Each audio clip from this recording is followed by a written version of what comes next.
What is going on, guys? Welcome back to another video. If you're new to the channel, do me a favor, hit that subscribe button, guys. We're almost at 1,000 subscribers, which is pretty crazy. You know, my hard work is paying off, but shout out to you guys for subscribing.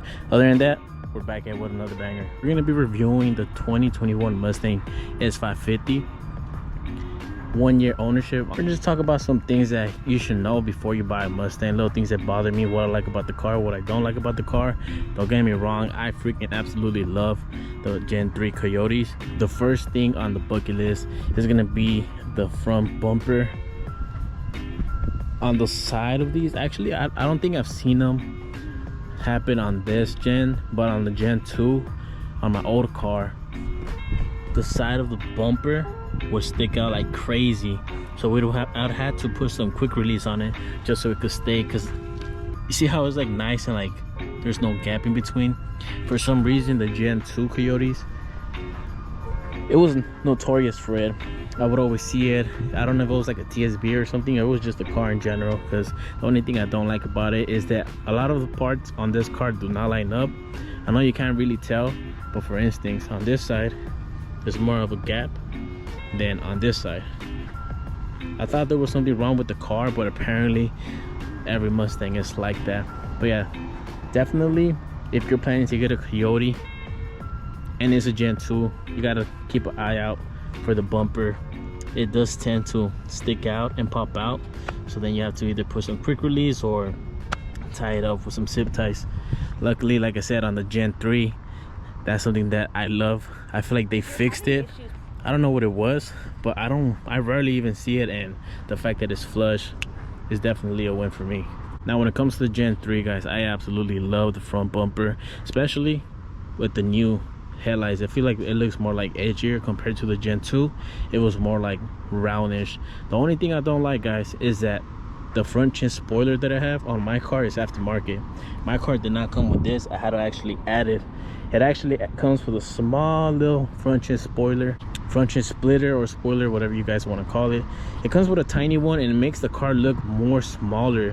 On the Gen 3, it just looks so more beautiful, just because I feel like it looks more of a full car. Fortunately, it is just a premium. It's not a performance package premium, so you don't get the Brembos on it.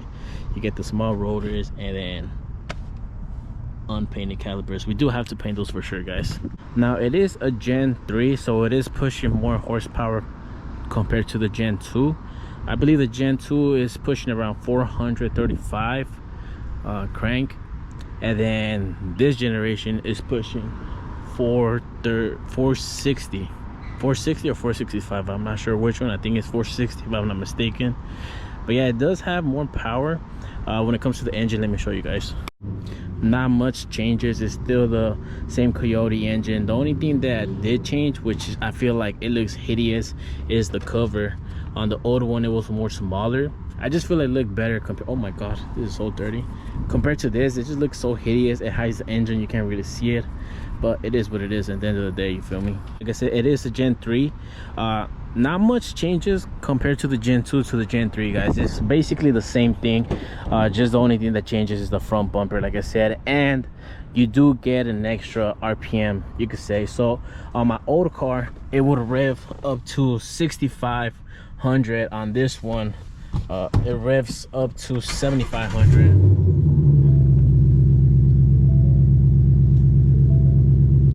So you definitely get an extra RPM, but compared to my old car, because like I said, I did have the Gen 2, I feel like my old car on the Gen 2, it was more torquey compared to this. Like, this is cool on the high end, but on the Gen 2, I feel like it's just instant like respawn. I don't know if it's just me, but if you guys have a Gen 2 or a Gen 3 and you had both or driven both, let me know if I'm tripping or not. But for sure, I feel like Gen 2 was more torquey than Gen 3, but like I said, high end Gen 3 is right there on the Gen 2 as well. But the digital dash is one of my favorite things, guys, because on my old one I did have just the regular one, the basic one. I didn't even have the lights, but on this one we do have the digital dash and the big screen. That's the good thing about the premium, guys. I absolutely love it. My old one was a performance package, but it had the small screen, guys. And if you guys are planning to get a Mustang, guys, I'm telling you, that little screen with the calculator and all that is the most hideous thing Ford could have done. I don't know what they were thinking. The big screen is where it's at for me. And like I said, I didn't mind not having the digital dash, but I for sure wanted some lights inside and some lights on the RPMs or whatnot. But like I said, this comes with the premium package. You do have track apps, launch control, and then the cluster changes. I leave it on track, but it changes when you change the modes. So you can see, switch it up. That's normal. Sport mode, you have this style. And then when you have track, drag, and track are the same thing. But I absolutely love the track style, just because I feel like I'm in a F1 car or whatnot. Unfortunately, guys, the MT82 transmission is dog shit. Just throwing it out there. You have a 10R80, which is the 10-speed, but the 10R80 only comes, I believe, on the 2018 and up. I never had any issues with the MT82 transmission, knock on wood. I feel like it depends how you drive the car. If you're a good driver and you actually take care of the transmission, you do your services or whatnot, I feel like the transmission is gonna last long. On my old car, I never had any issues with the transmission as well. The clutch didn't go out to like 130,000 miles, guys. And I would slide that car, I would abuse it, I would do so much things with that car. But at the end of the day, it's a reliable car. You just gotta take care of the car. Shifting does feel rough on these sometimes. I've never had any issues, but on the old car, something that I hear a lot from Mustang owners is that third gear locks up for some reason. Sometimes it doesn't go in, sometimes it just bites. Visibility on this car is actually pretty good. I'm not gonna lie, guys. It's really darn good. Like, you can see so much. There's no blind spots. I mean, there's blind spots here and there, but I do have the blind spot monitor. If it doesn't come with those, it comes with a little mirror on the side, and either way you can see the cars. I'm not throwing shade on Camaros, but I've driven a Camaro and the visibility on that car is horrible.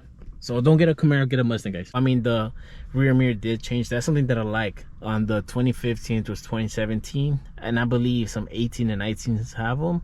It has like this plastic around it that makes the rear mirror look a little ugly, and then with this one it's just the pure mirror, and it looks so slick. That's one of the things that I do like. But other than that, guys, for the most part, the interior stays the same on all Mustangs. It does change on the S650, but I mean, that's gonna be another video for another time. We are going to be reviewing the S650, and we're going to go back to the S197 as well. But now, guys, gas mileage, let me tell you something. If you're going to get a Mustang, it's going to be miles per gallon, not miles per gallon, guys. Unfortunately, that's how it is. It's a V8. It drinks the gas like so quick.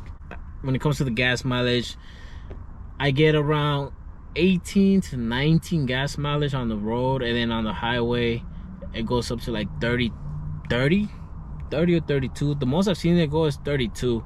So like I said, the gas mileage on it is something that you should know. It's not the best, unfortunately, but I promise you, you're gonna enjoy the drive. So you gotta sacrifice one thing for the other. Also, guys, the base models don't come with like the sound system. This has like bass, so if you're into like, if you like bass on the car, like sound system wise, premium is a way to go.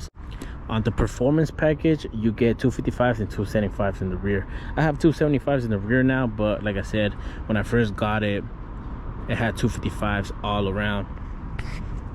What I do miss though is the the fog lights. I mean, the fog lights on this gen, they're next to the turn signals. On the Gen 2, you literally had your own fog light assembly, and then the turn signal separately. I don't really have any complaint, guys. Like I said, if you take care of the car, it's gonna take care of you. And I have, this is my second Mustang already, the Gen 2, Gen 3. Which one would I like? Obviously the Gen 3, just because the new features that it came with or whatnot. Doesn't mean you can't get them on the Gen 2, but I just wanted something more newer. Like I said, you also have the S650, but that's a different video for a different time. Like I said, trunk space, I have some space. Excuse the rag, guys, I use to clean the car. I mean, it's pretty spacious. You could like get a few things here and there. I have fit 4 tires in this car before, believe it or not. I had to put the seats down, but it works. And like I said, this is the sound system, guys. Doesn't mean you can't put them on a base model or any gen, but I came with it. I know a lot of the viewers that I have, they're youngsters, they're younger than me. Something that I would like, an advice that I would throw there is like, you don't have to get the newest one, guys. Like, I promise you, you'd be okay with a base model. You could get a base model and literally add the features that the premium has or whatever. You gotta watch your financials first, guys. Don't like get the car just to impress your homies or whatever, or like be impatient. I promise you, being patient is gonna pay out, guys. Like, make sure you get your money straight before you get the car. This is one of the advices that I would give my younger audience, or if you're an older guy too and like, you know, you're trying to get a Mustang, make sure your finances are good, guys, because like they're cheap cars. Like, they're $40,000 cars. You could get some for 32, some for like 20,000 maybe, it depends. But that'll be like the Gen 2. You just gotta find a good deal on the car. Don't rush into the car. I promise you guys, you'll be okay if you wait. You can always find a better deal, a better car. Just make sure your financials are good. Also, because like the gas, like I said, gas is a big factor when it comes to having this car. You're gonna be pumping gas a lot. So guys, if you guys put an exhaust system in this car, the cold starts on these cars are ridiculous loud. After a while, like once they get warm up, they do like get a little lower, a little quieter, but the cold starts on these cars are freaking loud. So if you live in a neighborhood where like they don't want no loud cars or whatever, you're gonna have some complaints. Something to consider. Is the smallest things that I swear make a difference, but you gotta watch out for these things, you feel me? It's coming. I'm about to hit 1 year ownership with the car, and like I said, guys, would I recommend it? It depends, guys. Like, if you guys are really like, if you guys financially ready, like, yes, obviously. Is it reliable? I think it's a reliable car. I just don't think it's the smartest thing to do if you drive a lot. It's a good daily, it's a comfortable car, but like I said, it's not gallons per miles on this car, it's miles per gallons. There's something big on this car. It doesn't matter if you drive slow, doesn't matter if you drive the speed limit, it's gonna eat your gas. I said gas, right? Also, guys, cops are gonna love you when it comes to this car. It's a cop magnet. I used to get pulled over a lot on my Gen 2. I drive the speed limit now. I've always driven the speed limit, guys, but for some reason I would always get pulled over for the exhaust. It's a bright orange car, but I just been lucky with this car, I guess. And if you're worrying about the sound, guys, Gen 2 and Gen 3 are gonna sound the same. I feel like it depends on the exhaust setup that you go, if you put headers or whatever. But I mean, at the end of the day, the car sounds good. But like I said, at the end of the day, both cars sound the same, so you don't have to worry about, oh, which one sounds better. It's all about your setup that you have, guys. And then the auto rev on this is amazing. I used to talk so much crap about the auto rev, but when you're hitting a canyon, you're turning and you're braking and you can rev match, you just downshift, auto rev, go. And then I know a lot of people are like, you're not really driving the car or whatever, but guys, trust me, driving this just makes the car more fun to drive, more drivable. You don't have to worry about it if you don't have it, guys. Like, it's just something that you want to like look out for too, you know. Like, after driving for a while, the auto rev is just comes in clutch. My old car didn't have it. I would have to like heel toe and do all that stuff. I don't really have to go out crazy on this. Auto rev. The car is easy to drive. I know you guys seen videos where like cars lose control, whatever, but I feel like it's the driver, guys. I'm not gonna lie, I feel like it's the driver, because I do pulls with this. I enjoy the car safely, and I've never spun out but it's an easy car to drive. The clutch, I do have I think it's a SR performance spring, I'm not sure, but it's not bad. It's an easy clutch. You don't really have to give it gas to get it moving. You just gotta release the clutch slowly, and the car will move forward. The aftermarket parts on this car is ridiculous, guys. It's so easy to modify. You can find parts anywhere, and guys, I promise you guys, like, if you care about the brand name and like, oh, it has to be like OEM or whatever, you could go for that. You could go that route too. But if you want to save your money, guys, I promise you, eBay and Amazon are going to be your best friend. You can find literally the same parts for cheaper and just slap on the Mustang. It does have variety of aftermarket parts you could go with this car, so the options are limited. But like I said, guys, if you want to save money, eBay, Amazon are gonna be your best friend. You'll find a lot of parts there. Just the current exhaust setup that I have is a MPRP X5, and for the axle bag we have C&L. It's not that loud. I do want it louder, but I don't want it raspy, guys. So we might replace the axle bag on a different video. But like I said, guys, I'm gonna slap the GoPro and then just enjoy the video. If you guys watch my videos and then you guys are like, why you talk weird when you do a POV drive, it's because in the back it's kind of hard to see, but there's a mount. So I basically have it, I'm holding it with my mouth like this, so I can't really talk, but I mean, I'm trying my best for you guys, you feel me? I absolutely love the digital dash, guys. Like I said, I just want the lights. It does have lights inside. You can change the colors. It has lights right here. But let's go.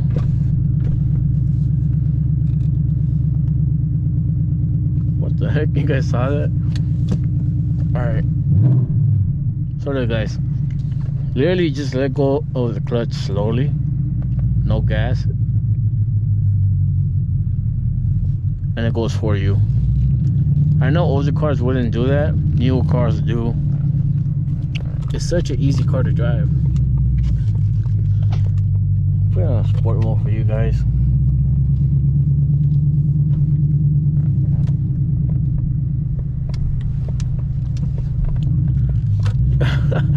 You gotta be careful when you lower this car, because you will rub.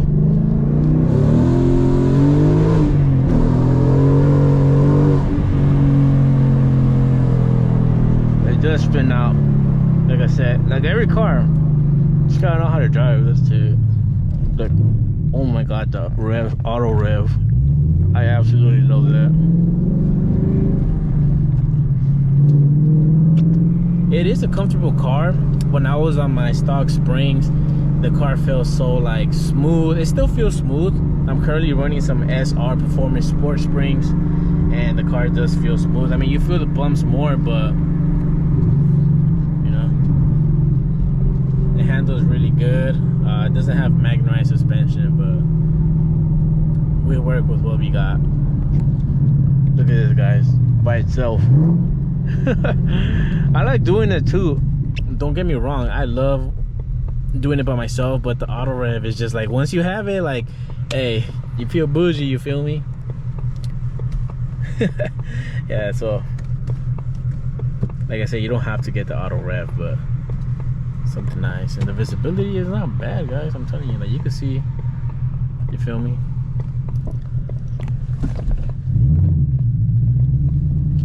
Gotta watch out.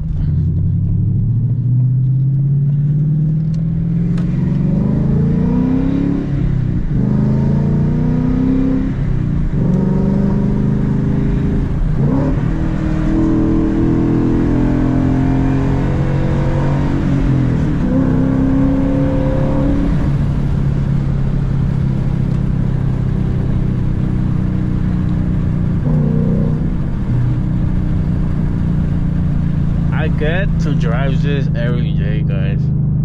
Like I said, like, I love this car. It's just that sometimes I wish like it wasn't so bad on the gas, you feel me? And then I am planning to tune it on E85. People are like, oh, it's gonna burn the car even faster, but I mean, I will gain some horsepower here and there, you know, for the vlogs. So just some random chihuahuas right there, guys.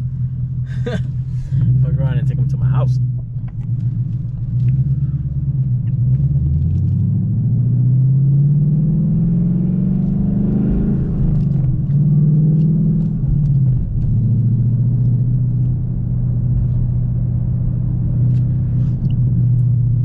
Something that I do want to mention, guys, is that I've noticed it on my Gen 2 and Gen 3.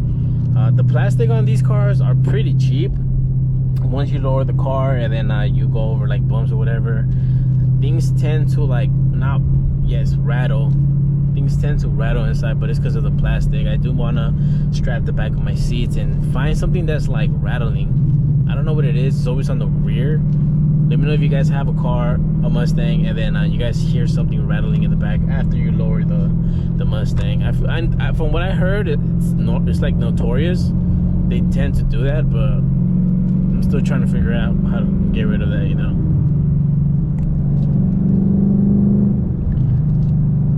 The braking is good. Like, I like how like the brakes feel, the clutch, you don't get tired.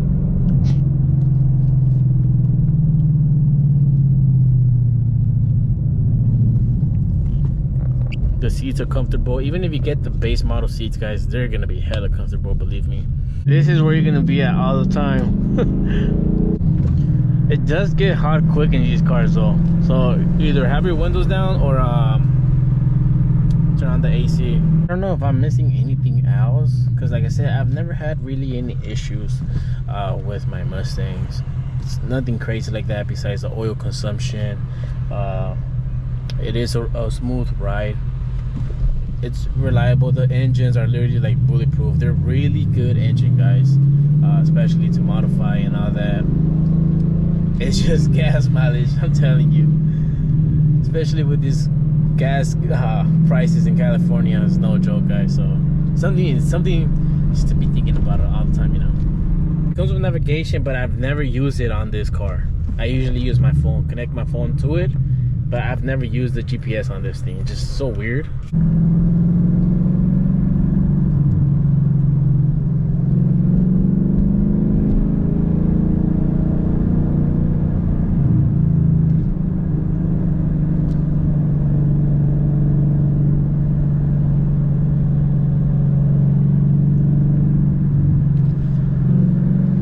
Like I said, guys, the car handles really good. It's responsive.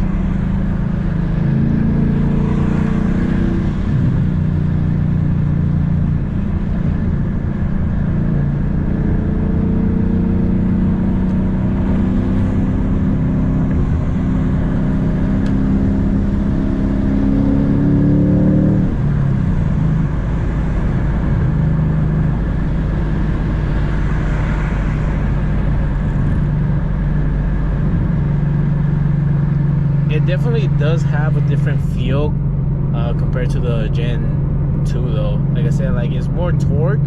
I feel but the gears are longer on this car. Like for like scientific research, I tested it out and we were actually going like, okay, we weren't actually the stunt driver was going 103, 104 on third gear, guys. On the Gen 2, it wasn't able to do that on third gear. And last but not least, for some reason, no matter how many alignments you get, it always tends to gravitate towards the crowd, guys. Like,